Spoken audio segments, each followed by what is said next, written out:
Rolling. Good morning and welcome to the Tuesday afternoon mailbag. Every Monday morning. Right.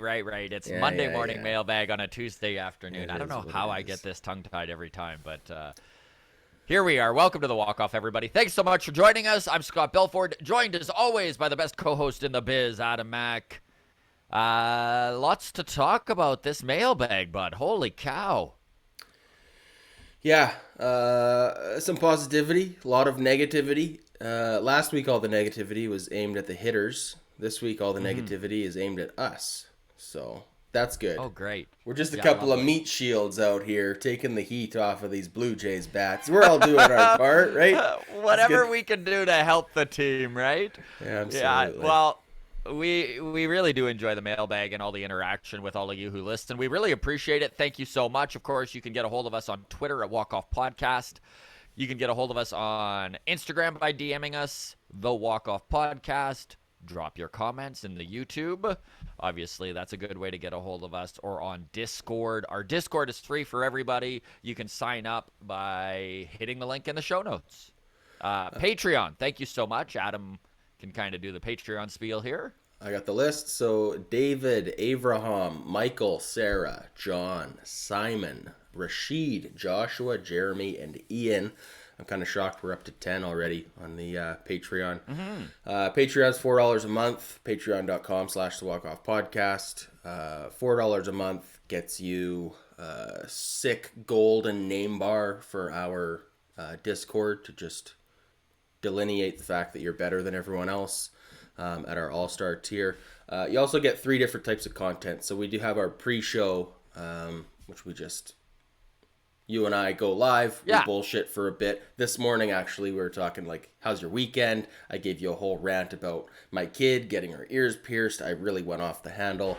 I might actually just throw that one up as a free preview because I think it was a pretty good pre-show today. But anyways, that's get a taste for it there. We do Sure, that you were before really all of our ranting, shows. yes. If you want to see us rant and just kind of bullshitting off baseball topics, that's what you get there. You also get early, unedited access to all of our interviews. This is something that we're just starting to do recently, so back through our entire catalog, we don't have early access. Obviously, they're all just available for free to everybody now. But moving forward, when we do an interview, it just goes up instantly. So if you don't want to wait until the following week to hear our interview with Danny Jansen or Arden Zwelling or Dan Schulman or whoever the case may be, right? Then that's the place to get it. It is also unedited. Like I said, I don't have time to edit it the day of. So we record, we put it right up. We don't edit most of our podcasts other than taking that little intro piece of like, hey, this is such and such. You're listening to the walk-off. Putting that at the front. But there are occasions where someone gets a little bit too comfortable with us, a little loose-lipped. I'm not going to name names on which prospect it was, but there was a Blue Jays prospect we talked to last season. Asked them their thoughts on Vladdy's weight loss. And such and such prospect referred to Vladdy as, look, he's got a fat ass. Who cares? Right? And then, so that went up. And then That clip started to blow up a little, and then 3 that days later he prospect freaked messaged out. us and was like, you guys got to take that part down. He's like, I can't like jeopardize my career over something being taken out of context, so please just, and of course we did, right? Like, we're not Yeah, of course. gotcha journalism here, right? So I think in the full context it's a totally fine thing that he said, but again, you know how people clip stuff and whatever, right? So it is what it is. It got taken down. But like I said, unedited early access. So if you want to see people discussing the booty size of Toronto Blue Jays, that's the only place you'll find it. On top of that, movie reviews. So Scott and I do baseball movie reviews. We've done Bull Durham. That one is available for free on our YouTube if you're curious kind of what a movie review from Scott and Adam looks like. It is there. Major League we've done, classic. Mr. Baseball, the Tom Selleck one. Moneyball we just did. That one's up as of this week, so if you're seeing this now, it is available. And then this week, Scott and I are going to sit down and do Field of Dreams. Yes. So one a month is kind of what we've been promising and aiming for. We had a League of Their Own got accidentally deleted, so that has put us behind the 8 ball a bit, and we still have to do a makeup show for that. But it is coming. But we we'll will figure it out. Yes. All right. All right. Let's get into this, let's buddy. get into We've the got a comments big here. show. Yeah. So first one, Jen was talking about her new peanut allergy on the show. I think we really went off the handle on Long Toss on Sunday, talking about different flavors of foods and whatever. She's allergic to peanuts now. She never used to be. So this comment is for Jen, which we'll revisit on Sunday's Long Toss. But is it possible that the brand of peanut butter Jen reacted to was manufactured near an area that processes cashews or other tree nuts, since peanuts are a legume, and it was just cross-contamination? Perhaps see if there's a similar reaction with a different brand of peanut butter. There are peanut butter substitutes made out of either sunflower seeds or soybeans that would be free of peanuts and tree nuts. What a helpful comment. Look at this walk-off community This is great. looking out for everybody. I love it. So thank you for that one from Dulcimerist, regular commenter here. Okay, next one. Okay, this one's coming for us, Scott. So Dylan Peltier says, "Holy frick, you all are so negative. You would think the Blue Jays had just lost 5 in a row. I was hoping to hear some positivity or excitement from this for this team, but just doom and gloom from you two. Too bad. I may need to find another podcast. I'm not saying be delusional, but be excited when they are playing well." So I think this comes on the heels of, look, 4-game sweep of the Angels. Awesome. Yes. Sloppy all around, though. 5-game win streak. 5-game win streak. Like, They've won 9 of the last 12. That's what I mean. Most people go, how many have we won of the last 10? I like to do the hot dog method too. 9 of the last 12. I looked that up. Last pack of buns, we've won 9 of them. So yes, this is the eloquent analogy that you guys are all here for. Hey, honestly, Dylan maybe makes a good point. The Blue Jays are fine. They're doing great. I'm not trying to, and neither is Adam, ever trying to put a negative spin on things. Listen, we are not professional broadcasters, and that is one thing I do want to state here. We are fans. I am emotionally attached to how the Blue Jays do. In fact, my wife constantly tells me you are able to watch 162 games a year. She's like, I am fine with that, which is incredible. Not every wife is that cool. But she has been very firm with me of, we are not riding and dying with every Blue Jays game, you insane lunatic. We got to go visit my parents tonight. Myself. I know the Jays lost, but you got to be friendly.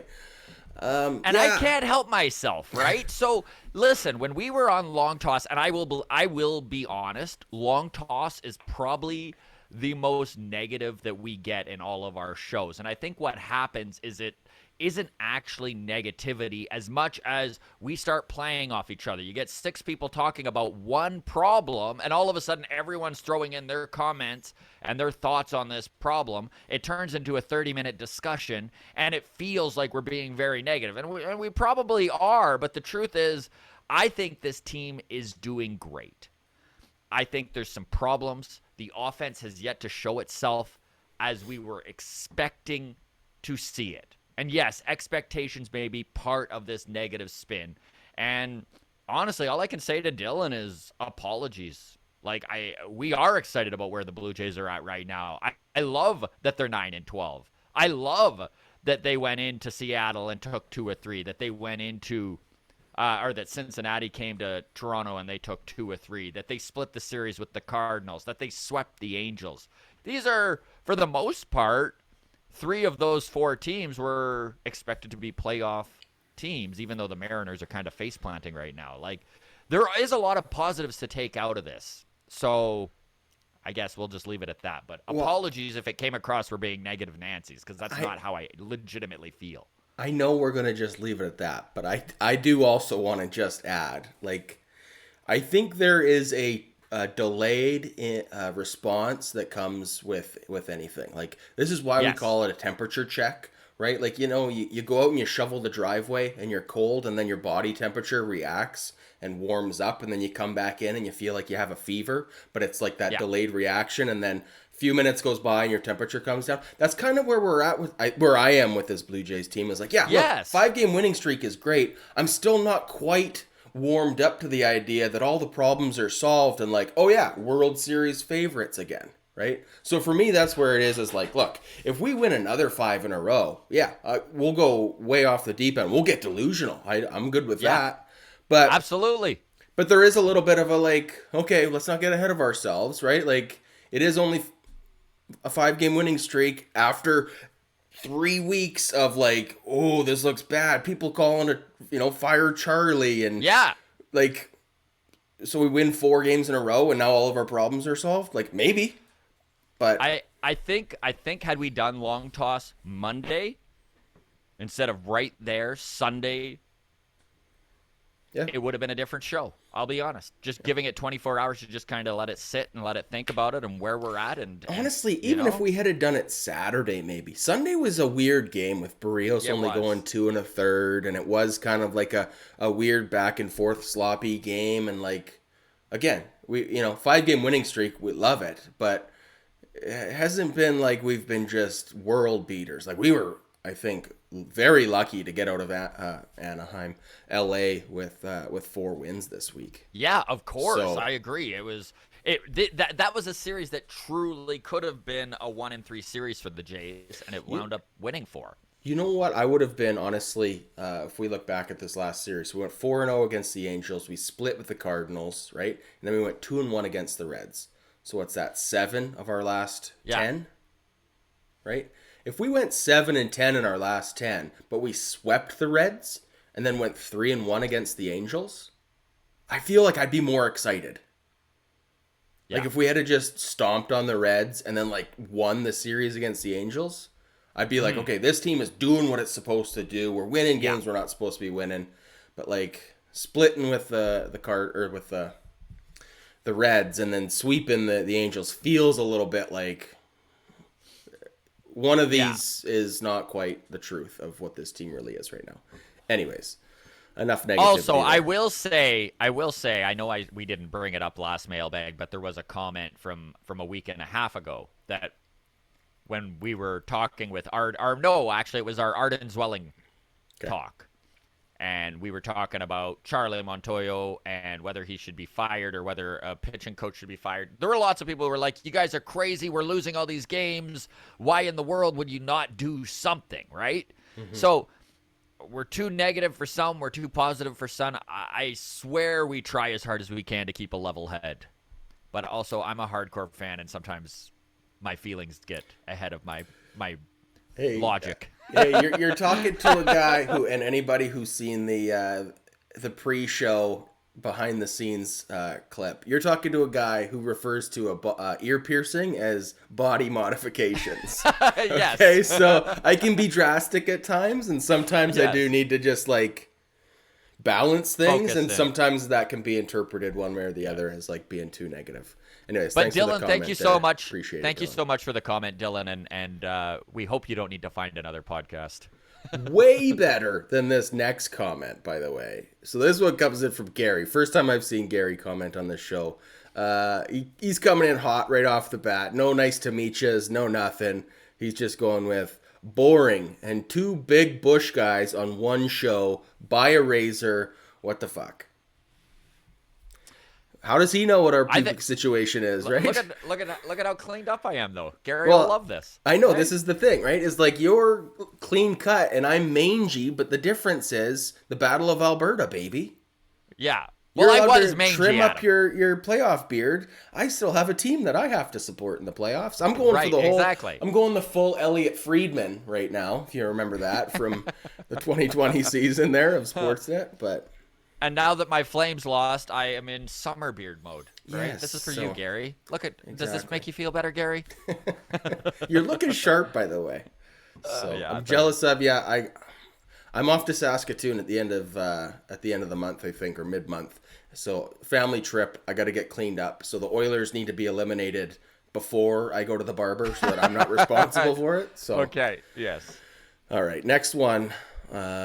Also some dissatisfaction, I think. This comes from Shumway 4463 says, "You guys should provide more than just a gut feeling when discussing the upcoming games, especially when being a negative Nancy." Specifically Adam, he put in brackets. And then says, "I admire how eloquent you describe stuff, though, at times." Again, mainly Adam. That last part feels like a shot. What's funny is I don't think it's a shot. I truly think you are eloquent when you're talking your points. Hey, I mean, if we're looking at the last 12 games and I'm referring to it as a bag of hot dogs, then hey, that's the eloquence if I've ever heard it. Yes. We're all here for, right? So, all right. Next one, back to Dulcimer. Hold on. I really love that Shumway comment. I honestly love it. You know what it reminds me of is science class or math class in high school, right? When your teacher's like, "You got to show your work. What are you doing?" But I know the square root of this is 8. Yeah. What? And they're like, "I don't care if you know. Show your goddamn work," right? And it's like, okay, well, Shumway, point taken. Point taken. We will show our work. We will prove our proofs. I'm not going to show any of my work. Scott can provide the analysis and the stats. I'm pure gut feeling. All right. I didn't grow this big gut just so I could not lead with it.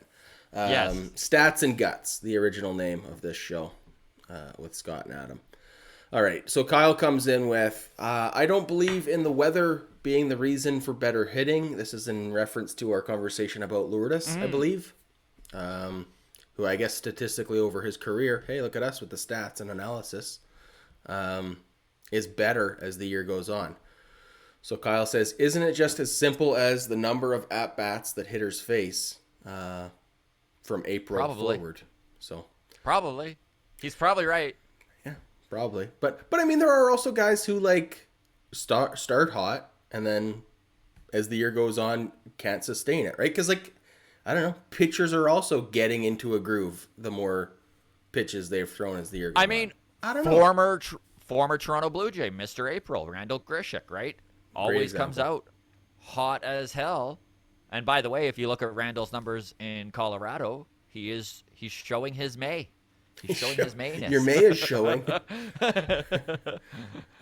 What's the expression? April showers bring May Grishik slumps. Yeah, that's right. Bring May strikeouts. Something like that. All right, so Dulcimerist here, and I hate going to the same commenter multiple times in the same show, especially when we have so many comments to get to. But this one is really interesting. So Danny Jansen in his last 35 games, this includes obviously September of last year when he came back from injury.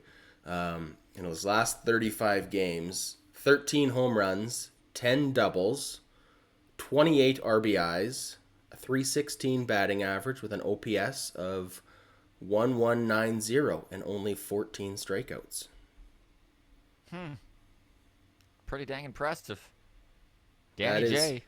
That is just some quick calculations here. I know it looked like I was reading my notes the whole time. I was actually multitasking with my calculator. 13 home runs through 35 games. That is a 60 home run pace over 162. So, well, go Danny. Go Danny, yeah. All right, that's next one. Actually a great place. Just really quickly here, if there's anyone who is watching right now who's maybe new to the channel, we interviewed Danny Jansen. He actually sat down with us for an hour about a month ago, and it is so insightful and such a great chat. And he gets into just changing his swing. He gets into some stories from the past, his major league debut, his relationship with Adam Jones, formerly of the Baltimore Orioles. Yeah, like there's some really cool stuff in there. And again, he sat with us for about an hour. So in our full conversations pull down, just a couple down, Danny Jansen's in there, and you can check that out. It's a great interview. All right, back to the mailbag. So on Twitter, @DrunkForJays DM'd us and said, "Not sure if you guys saw this." Love that handle. Yeah. Not sure if you guys saw this, but pretty big week for ex-Blue Jays from 2016. Russell Martin retired. Kevin Pillar returns to the MLB with the Dodgers. Aaron Sanchez was DFA'd, and Jay Happ retires. Wild. I knew about Russell Martin retiring. Do you say J.A. Happ or do you just say J. Happ? I think you get away with both. I know I've heard it said both ways. I say J.A. Happ, but Yeah. I probably don't need to add that A. All right. Stupid thought. Anyways, yeah, Martin retires. Aaron Sanchez DFA'd. Think he's got anything left in the tank? Is he worth a flyer on to help out this bullpen? Not for the Jays, in my opinion. I think that there might be something still in the tank for Aaron Sanchez, and there might be some teams that are better positioned to take a flyer on him. And when I say better positioned, I mean not in win-now mode. Yeah. Worst positioned generally means better positioned. yeah, exactly. The Baltimore Orioles, let's say. All right. Yeah, so a lot of interesting big week for ex-Blue Jays. Rezi from Discord says... offense was elite this series, but Jose Berrios wasn't, and the lower half of the pen sucked. I expect Berrios to be fine, obviously, but Baraki and Merriweather just suck. Okay. This is I want to get into all three of these guys here. So okay. Let's start with Jose Berrios. Let's do it. Jose Berrios brought in July at the trade deadline last year.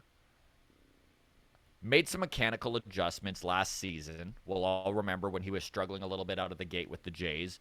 And Pete Walker compacted his delivery. Stopped him from flying open and bringing his hands up over his head. And it really worked well for him in September. Jose Berrios has struggled pretty substantially this year. So we're going to go through the 2022 Jose Berrios stats here. So this is the ranking among 130 MLB starting pitchers with 7+ starts. So about a 6-week sample size. Sure. So currently Jose Berrios sits at a 5.62 ERA. That's 115th out of 130. Not very good. A whip, and this is a disgusting whip, right? Walks, hits, innings pitched is 1.51. So where's that rank him on the list? 111th out of 130. Not very good. 1.6 home runs per 9. So every game he's allowing almost 2 home runs. And 6.5 K per 9, which ranks 105th out of 130. So he is struggling. So what is happening? Okay? We've seen mechanical tweaks, velo drops, platoon disasters. Listen, where Berrios is really hurting is against lefty bats. It is not pretty. So let's look a little deeper into this. Let's start with his delivery. The Blue Jays made another tweak pretty recently. Okay, May 10th. They moved Jose Berrios from the third base side of the rubber on the mound to the middle. And the reason they did this is that they wanted to make him, I guess for lack of a better term, crossfire less. Okay. What I mean by that is when you're on the third base side of the rubber, your direction to hit the strike zone, you're almost crossing your body a little bit, right? So they've moved him to the center of the rubber so that he is direct with the strike zone. And I was actually looking at a graph of his release point after this adjustment and their attempt to minimize this crossfire. And his release point has changed by about a foot. That is a pretty major adjustment, right? So why did they make this change? Impossible to really know, but I really think the big part is fastball command, right? He wasn't hitting his spot. The crossfire delivery was causing him to kind of yank the fastball off the plate a little bit, just enough to miss his spot. And I think all of us who have watched Berrios this year have noticed that his fastball is hitting that outside corner and coming off of the strike zone. So let's get into the lefties versus Berrios. So this is his first 7 starts pre-change, pre-May 10. So his 7 starts before they made this change, lefties were hitting .310 batting average against him, a .534 slugging percentage. So they were really hitting the long ball off him, and the exit velo off the bat was 94.3. That is dangerous. Okay, against lefties, he is being hit really hard. He was a lot better in Seattle and St. Louis after these adjustments. Lefties in those games, okay, were a 200 average, 240 slug, so he really took the home runs down, and an 88.4 exit velo. Listen, I know these are a lot of stats, but I'm just trying to kind of get to the heart of what is happening with Jose Berrios right now. So Berrios really struggled in that Sunday start against the Angels. Lefties in that game absolutely dominated him. They hit for a batting average of 556. Now, obviously, Shohei Ohtani hit 2 home runs that game. Things were not looking good. Berrios, he recorded a fastball Sunday at 90.0 miles per hour. That's the slowest fastball that he's thrown since August 29th of 2019. So there is a velo drop. His average fastball velo was 92.2 that game. Also his lowest average fastball velo since the same date, okay, of 2019. Alarm bells? Maybe. Like, this is definitely concerning. So let's kind of recap where Berrios is at. He's not walking a ton of guys, but his command wasn't very good within the zone, so they made a tweak to improve it. We're 3 starts into that tweak. It yielded some results. The first 2 starts, he struggled the second, okay? His contact rate in the zone is 89% with a whiff rate of a career low 10.9%. So he is not getting guys to strike out, and that is really hurting his numbers. For context, by the way, Josh Hader, who leads the league in whiff, is getting guys swinging 37% of the time. So 10.9 is definitely not going to cut it. So his stuff has regressed. He's getting hit hard. Is he hurt? I don't know. Like, that's another thing to consider, right? Like, everyone talks about what an Iron Man Jose Berrios has been in his career, and he really has been. I mean, most starts since 2018. This is an impressive start. Aaron Nola, 121. Jose Berrios, 118. He's in at second in all of baseball. Wow. So, is this just he's working out the kinks with this new adjustment? Why is his velo down? I don't know. Is he maybe slightly hurt? I don't know. I am with Rezi that I do think Jose Berrios is going to figure it out. He is going to work it out. He's got a heck of a track record. He has struggled in the past and always found it. But they're working on Berrios right now. Sorry, that was a lot to unpack, but No, it was a lot to unpack. That's some great analysis. So suck on that, Shumway. There's my work, buddy. Oh man.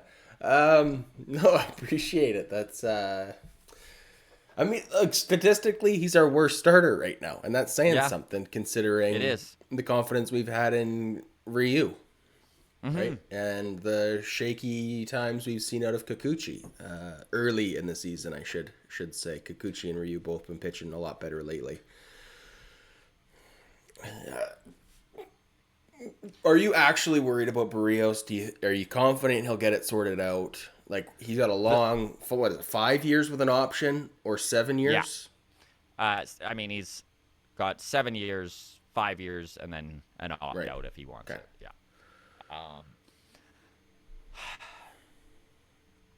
I am not really that worried. My big concern, dude, is the velo drop. 90 miles an hour is not going to cut it. The fact that was a fastball he threw. I mean, especially considering the dude is throwing his slider around that. I don't know, man. I give it time. It's what you got to do with baseball, right? What do? They're going to continue to try and make adjustments. They're going to try and figure it out. The lack of velo is concerning, and it does make me wonder about arm health. Well, knock on all the wood, buddy. Bad tacos go away. But it is a long contract. He is young. He has shown all the reasons, like all the signs you want out of a great young pitcher. I would say, let's just be like delusional, to use a word we heard earlier today. Even if this year stinks, sometimes guys have an off year, and I'm not saying it's Yeah. an off year yet. I realize that it's May 31st, right? It can be an off year, and we could still be happy with this contract long term. I mean, David Price won, or at least helped the Red Sox win a World Series. He was just a beast in 2018. In 2017, everyone was like, what have we done? Right? Exactly. So That's a great example there, Scott. Thanks for stepping in with that and helping me show my work. that's right. So let's shift to Merriweather and Baraki. Okay. Now, the way Resi described it was Merriweather and Baraki just suck. So let's talk Julian Merriweather. Okay, he has an ERA of 7.82. Nothing says sucking quite like that number. However, and I think this is important to bring up, his FIP, FIP, for those of you who forget, that is pretty much ERA, but without the defensive side of things, right? So it's kind of taking the fielding out of the equation. It's taking the field out. It's taking the park size out. His FIP. Sorry, let me just clarify. So taking the fielding out means like stats nerds go, that shouldn't have been a base hit. Most third basemen would have got to that, so we're not going to count that against them. Or vice versa. The shortstop really bailed him out 9 times out of 10. That's a hit. 100%. Okay. That's exactly what it's doing. Okay. So it's trying to eliminate all of those little. When a ground ball has eyes and finds its way through the infield. 100%. Okay. Of course, it's trying to adjust for park size, all and of weather. that sort of thing. Got to adjust for weather. We've got to adjust for weather. So his FIP sits at 4.02. Well, his xFIP, so xFIP is pretty much the same thing, but it normalizes home runs and the distance of that and the parks and all that. So again, so it's 3.50, which shows that Merriweather has been somewhat unlucky. Now, our friend of the show, I listen, I get what the face you just made, Adam. I totally understand that. Okay. Yeah. So friend of the show, Garth Orgi, this morning actually sent a message asking about Baraki. I was like, buddy, we're actually going to talk about Baraki. This is great. He told me to check out a video from Foolish Baseball on Corbin Burns. Now, most people are well aware that Corbin Burns went from one of the worst pitchers in baseball statistically in 2019 to a Cy Young Award winner last year. Now, Burns was a top-end prospect with Milwaukee. He always had a big fastball and massive spin rate, one of the highest spin rates on his fastball in all of baseball. But he didn't get the drop that the spin would normally do. Or, sorry, the other way around. So his despite the spin, and you know how they say the rising fastball, that no fastball actually rises, but with higher spin rate, it stays on the same plane for longer and doesn't dip down, and guys are swinging underneath of it, right? So Burns, his fastball was actually dipping. So they were connecting with it more than anyone else, which Milwaukee couldn't wrap their heads around it. So they started to deep dive why this was happening. The video talks about how the Brewers and Burns kind of used analytics to figure out a new approach. So what they did was they turned his four-seam fastball, which was a bad pitch, into a cutter. And all of a sudden that spin rate that he was putting on the ball was working for him. And just in 2 years, he went from a guy with phenomenal stuff that was getting hit all over the park to truly if not the best pitcher in baseball, one of them. Mm-hmm. So I know Garth brought this up to us because he was like, is it possible that Merriweather's in the same boat? It's a really good question because Julian Merriweather, we watched how good he can be. April of when he's at his top. So just to compare the numbers, Burns' ERA in 2019 was this the good season? 2019 was when he was the worst pitcher in baseball. Okay. So his ERA was 8.32, but he had an xFIP of 3.25. So Merriweather's 7.82 and his FIP of 3.5 is kind of showing similarities there. Listen, Julian Merriweather is 32 years old. He struggled with health his whole career. Maybe this is as good as Merriweather gets. But I don't think that the Blue Jays organization are ready to give up on him yet because of exactly what we just talked about and the Corbin Burns example and what you can do with a guy with the sort of spin rate who throws 100 miles an hour, which is Julian Merriweather.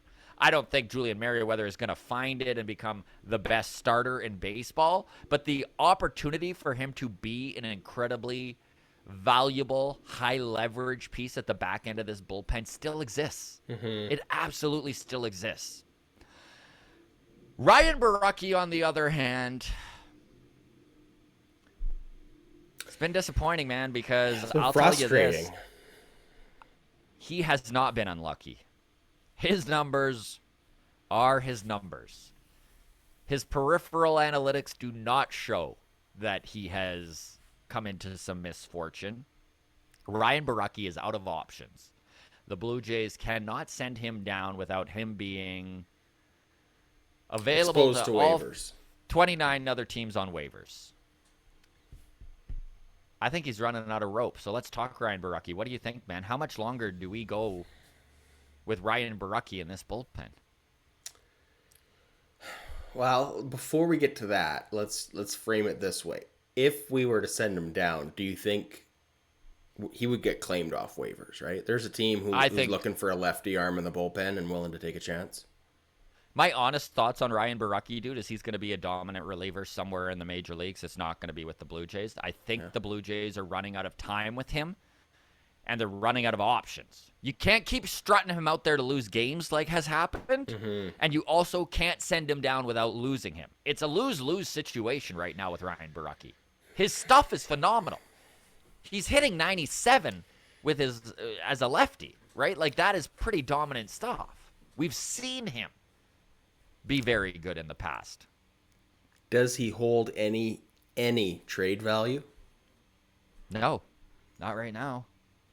So there's no you can't call up the Phillies and be like, hey, we'll give you Kirk and Borucki for something. Like, do you think he's just statistically has been so bad there's no way to recoup anything and it's just a full loss? I'm not saying we should package him with Kirk and get rid of him. I'm just curious if there's a way out of here where we get something back. I think he could be an add-on in a deal. I think you're correct there. But it would be a real throw-in more. Not it wouldn't. I guess what I'm saying, dude, not going to move the needle. Not going to move exactly. Yeah, exactly.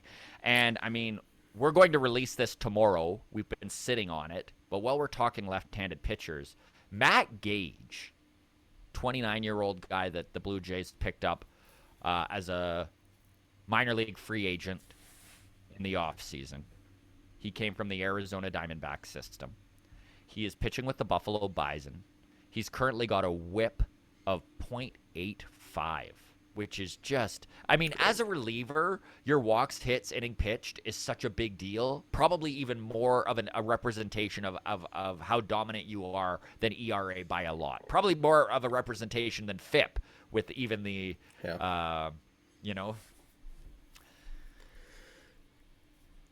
We were lucky enough to sit down with Matt last week, and kind of he gave us 45 minutes of his time, had all sorts of really cool baseball stuff to talk about, and we're going to release this tomorrow. We sat on it for a little while because I think Matt Gage, I'm waiting on Twitter here to see where things come up. Like, I'm very curious to see if Matt Gage is called up even today. It's very possible. But he's a guy to keep an eye on, 29-year-old who has really booted around the lefty who has booted around the minor leagues. He's got 8 years of experience. He's yet to make his major league debut, and in this last year has really found it. So I think Matt Gage is a guy to keep an eye on. I know that Andrew Velasquez is a guy that might be given more work out of that Blue Jays bullpen. I don't know, man. Ryan Sad Borucki, to see. is at the end of his rope. Yeah, might be time for curtains. You're right. We can't keep strutting him out there for losses. If we can't send him down, like, he needs to go down and rebuild his confidence, right? Like, that's what we just did with Kevin Biggio. Yeah. You're not going to get any better just sitting in that bullpen, not being handed the ball, right? So, I mean, maybe it is. Maybe that is heading towards the end, but we'll see. All right. That's all I got. All right. For all that. I know that was a long one off was. Rezzies there. No, it's good. Appreciate you showing your work. Next one comes in from Jenny from the Rock. Great Twitter handle, by the way. Messaged us, says, "Hello from Newfoundland. Love the show. I watched Long Toss on Monday morning, and you were all talking about the days off that Charlie gave Springer, Teo, and Vlad. I think he wouldn't give them time off if they didn't need it. You never know what's bothering guys, and sports teams never announce injuries these days. Anyways, my guess is those guys needed the days off that they were given." Jenny from the Rock, stop being so damn logical. Come on. Let us vent.